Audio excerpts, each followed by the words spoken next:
forgot my coffee. I'll be right back.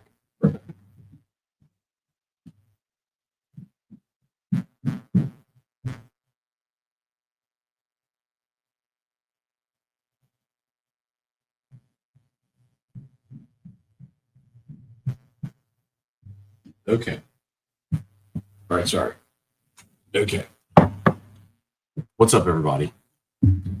What's up, everybody? Good morning. Welcome to a Monday edition of Morning Scone, presented by Brock, Badger Orthopedic Clinic, Parrish Construction and Roofing.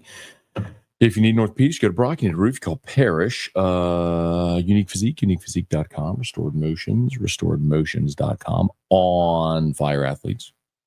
Platform powered by GameCoin. Check it out, onfireathletes.com.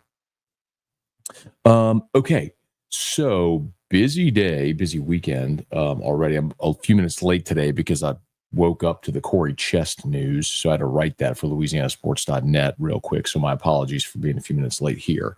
Corey Chest, redshirt freshman forward from LSU, entering the transfer portal.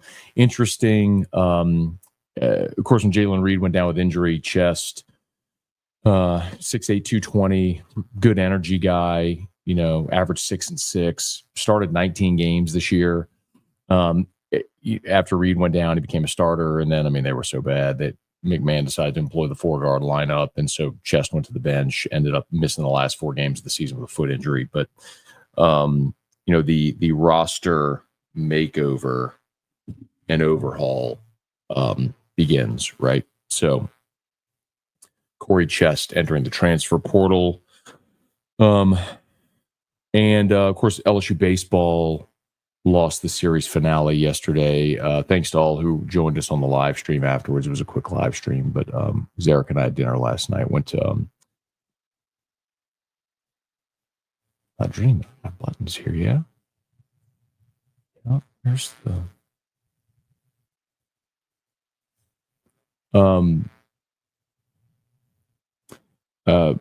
We had dinner at Supper Club last night. They were doing a fork cancer event. They're never open on Sundays, but they opened. Oh, it's underneath. It's on the latch. Oh, I'll do it later. That's just fancy shirts from Carriages. Anyway, LSU baseball loses the series finale. We did a recap episode afterwards last night, and you know my takeaways. The positive is Cade Anderson, I think we found out this weekend, is a legit SEC Friday night guy. And you can say you knew that. The bottom line is we didn't know it until we saw it, right? Not against a legit team. You go on the road against a top 10 team and you do what Cade Anderson did. You feel really good going into any Friday. It's not to say you're going to win every Friday, but you feel good going into any Friday with Cade Anderson. Flip side of that is we also confirmed our fears about the bullpen, which is they only got 2 guys they can count on, just Casey Evans and Zach Cowan. You know, I know, and yes, I'm putting on my socks for those wondering. You know,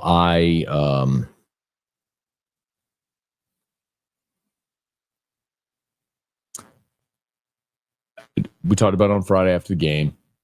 Hated burning Zach Cowan Friday when you were up 6. If it was a close game, totally get it.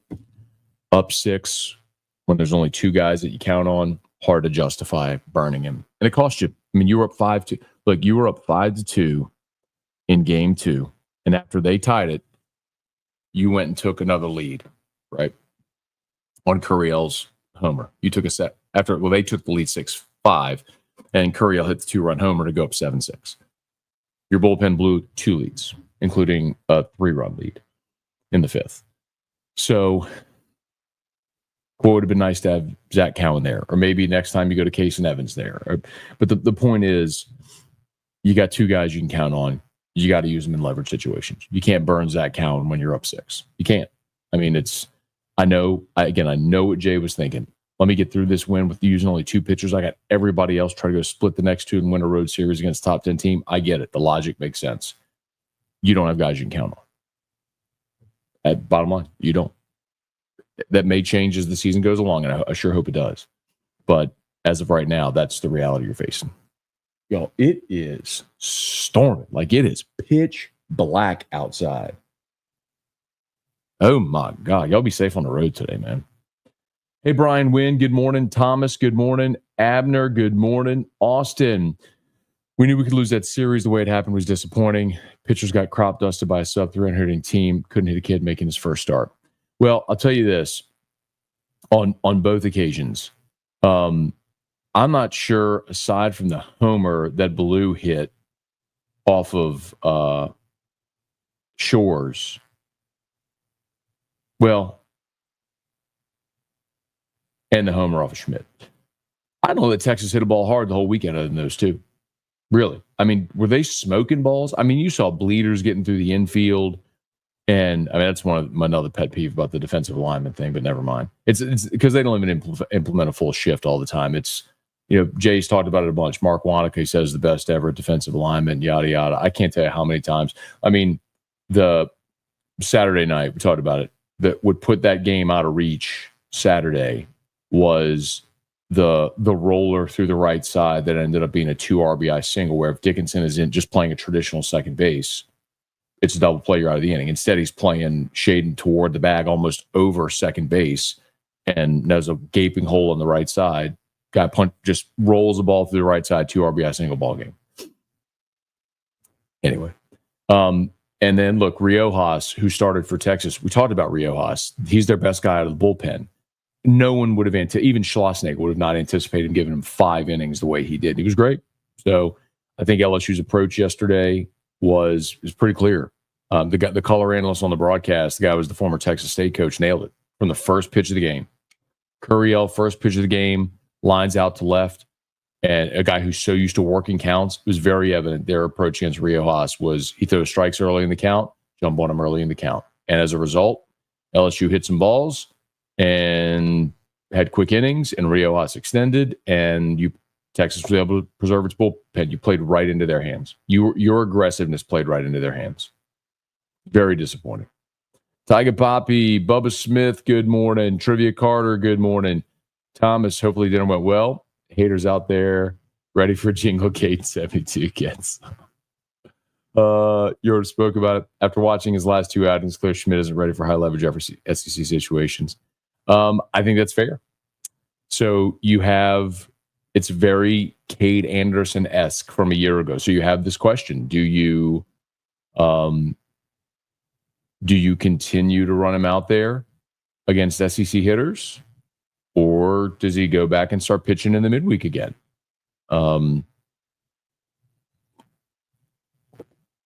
The stuff is undeniable. It's 95, 96 with a hammer of a breaking ball. The stuff is undeniable. Can he command it and have the poise to do it in big situations against good SEC hitters? Cade Anderson couldn't do it a year ago. He looks awesome right now. And William Schmidt's going to be a major part of this program moving forward. Friday night, I remember Cade Anderson's a draft eligible sophomore. So you could lose Cade Anderson after this year. So you'd be going, and you very well you're going to lose Chase Shores as well. So, and Ionson's going to be a one and done. So your whole rotation next year very likely is gone. You're going to need Schmidt and Case and Evans and those guys next year.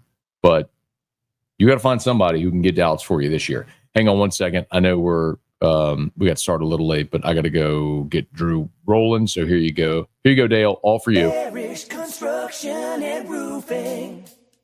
At Parrish, we've got you covered. From the top of your roof, all the way down. Parrish Construction and Roofing. Parrish built. Parrish built. Parrish built. From your hometown. ParrishBuilt.com.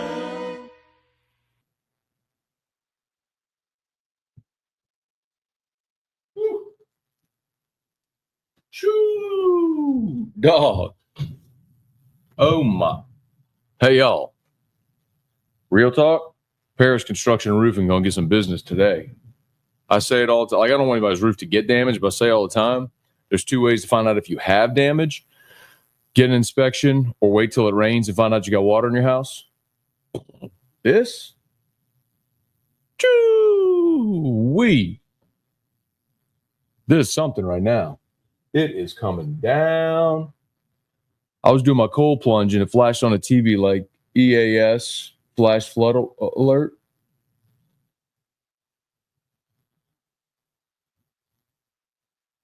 Dog.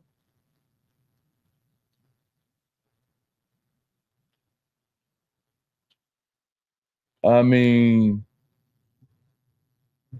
this is like some Wizard of Oz, Dorothy kind of stuff, man. Whew. Anyway.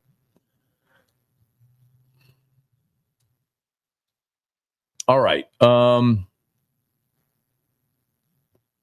Tiger Diver. Do we see any changes to the bullpen this weekend against State? What change? Like, what do you want to see?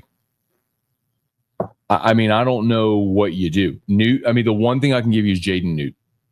Newt pitched on Tuesday, pitched really well.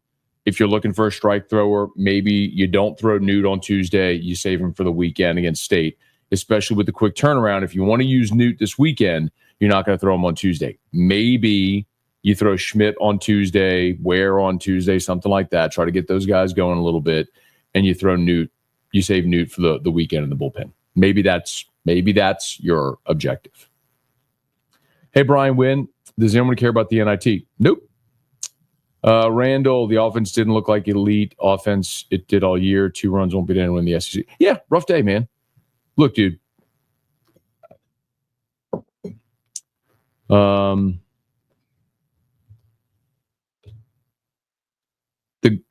Professional baseball teams get shut out. This is baseball. I know that doesn't. People hate when I say that. I know that I hear it all the time. Oh, it's baseball, but like, it is. Like, LSU football should never get shut out. Great baseball teams are going to get shut out. They're going to lose games. I mean,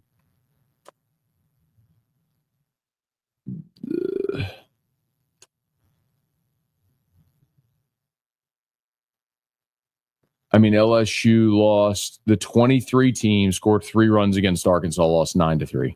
Oh, that was the 10-inning game where it unraveled. Yeah.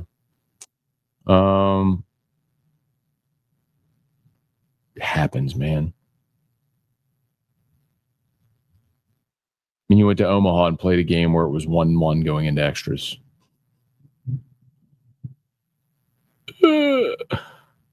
You lost 12-2 in 8 innings. You got run ruled. You got run ruled by Auburn. You were number 1 in the country. You got run ruled by Auburn 12-2. Scored 2 runs. Happens, man. It's baseball, dude.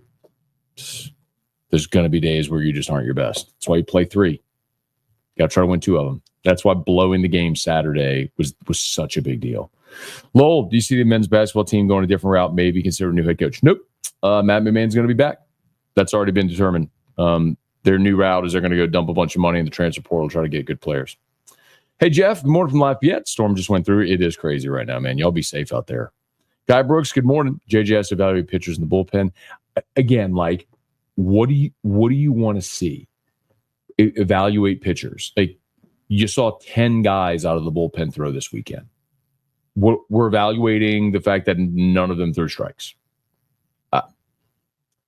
It's not like you got more guys to go to. That's the problem. I mean, a lot of you point the finger at Yeski. I agree. Like, can we find some guys and throw the ball over the plate? You know? Hey, Thomas, thank you, man. Always appreciate you for checking out Locked On. Yeah, Locked On. I was a busy weekend. I got 3 baseball post games. And I think I had 2 bonus football episodes this weekend with the 2 commitments, and then our regular Monday morning episodes. That'll be a lot of Locked On. If y'all want it there, Locked On LSU podcast or YouTube. Hey, Chad, let's see. What would you tell this idiot that really just told me Derek Stingley was garbage in college compared to what they said he would be? I already told him he's an idiot. He was top corner in 2019, played hurt the rest of his career, still got drafted in the first round. Yeah. I mean, some conversations, Chad, aren't worth happening. If someone's really going to tell you that Derek Stingley was garbage in college,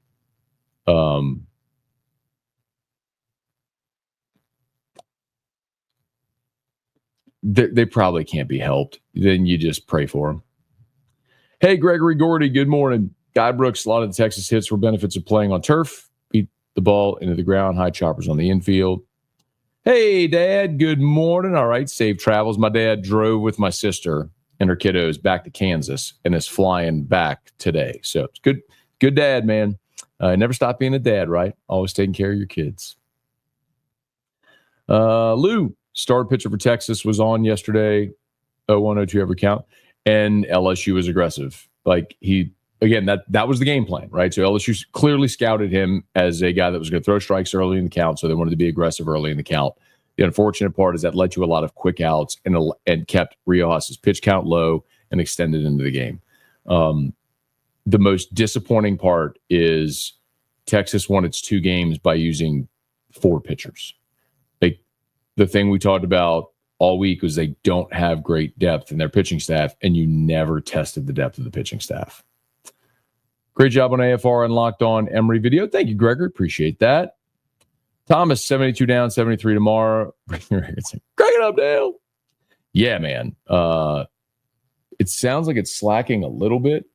Lightning's cracking out there still. Man. Can't blame Jay for playing for the win Friday, but putting a guy in there. So I understand that, Seth. And here's the counter argument, right? And this isn't hindsight 2020 because I said it at the time. You know, go back and watch the Friday postgame. And by the way, Jay going to his trusted arm of the bullpen is a unconventional approach. Most coaches would not do that. Okay, it's not like I'm media guy saying that. Like most coaches up 5 or more would not go to one of their key arms. It's one of those things where you're up 6. You could have, and I've heard the whole thing about because they had Zach Cowan hot, you're going to bring him in. First of all, that's hardly a universal truth. You don't bring a guy in just because he's hot. Do you want to get a guy hot and sit him down and get him hot? No, you don't. You'd prefer not to do that.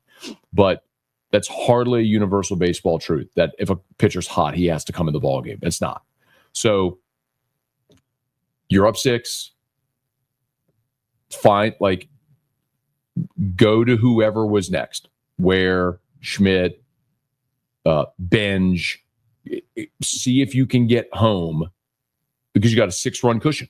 And you, by the way, you still get the bat. Maybe you go score more runs and preserve Cowan.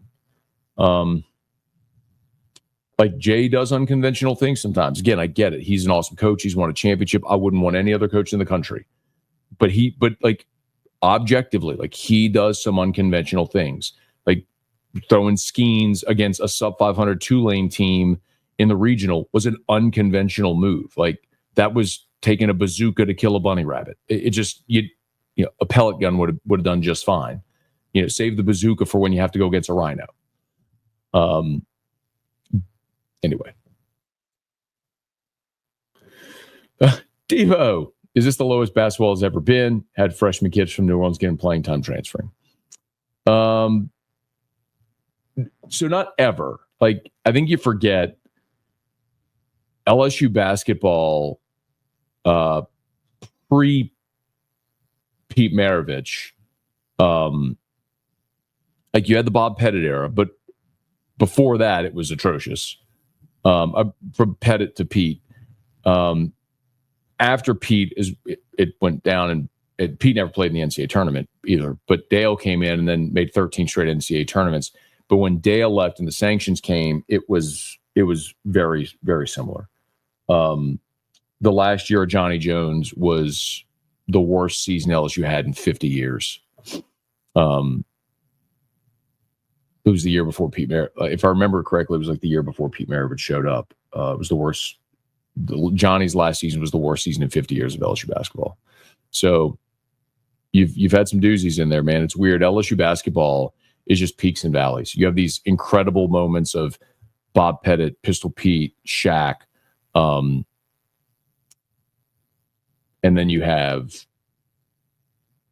Ben Simmons. Ben Simmons was number 1 pick of the draft, you know, who everybody wanted, and you got him here. You had these incredible peaks, but the valleys are incredibly low. Hey, Taylor, good morning.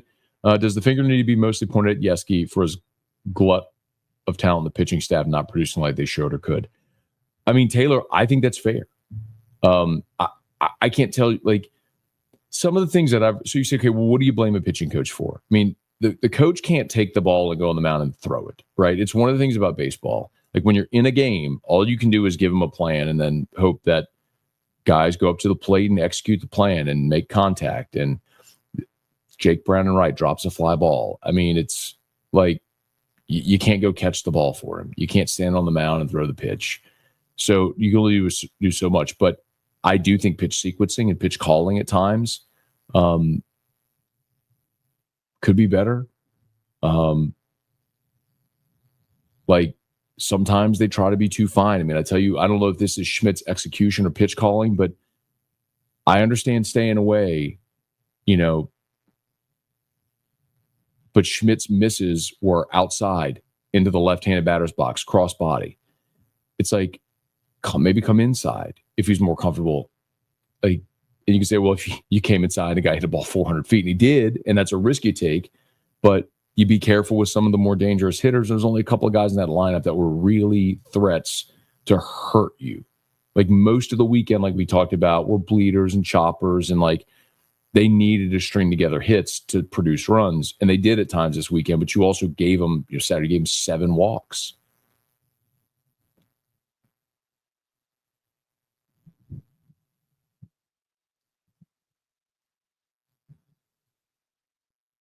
Anyway, Melody. Good morning, Matt. Melting on OTB. Got a guy with your pick as his profile. Tell me, shut up, go cook my husband breakfast, for saying not time to say this isn't an Omonte. A guy with my pick. Does he have my name on it? I guess you're talking about in the YouTube chat on OTB. Is it my name, or does he just have my picture? Like, candidly, I never look at the YouTube chats. Same idiots that used to be in the huddle. We killed the huddle because the irony of that is the people that love the huddle are the ones that killed it, because that was associated with our station. The very misogynistic, racist, derogatory things being said could have been like from to us.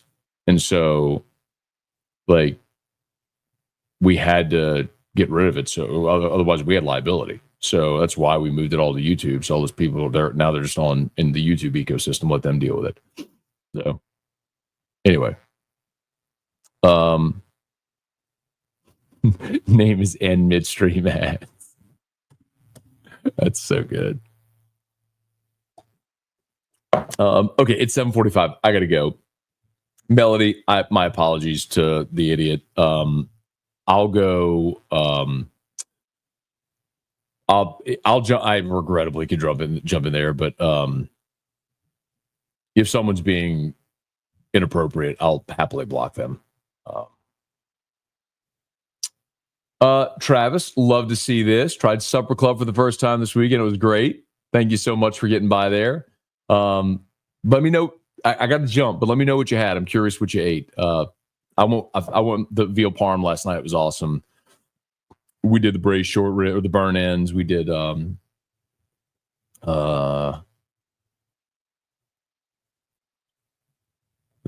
got lobster. It was awesome. It's always creme brulee. It's awesome. Always awesome. Okay, I gotta go. Y'all have an awesome day. Locked on LSU's Live, AFR3. We'll see you. Peace, y'all.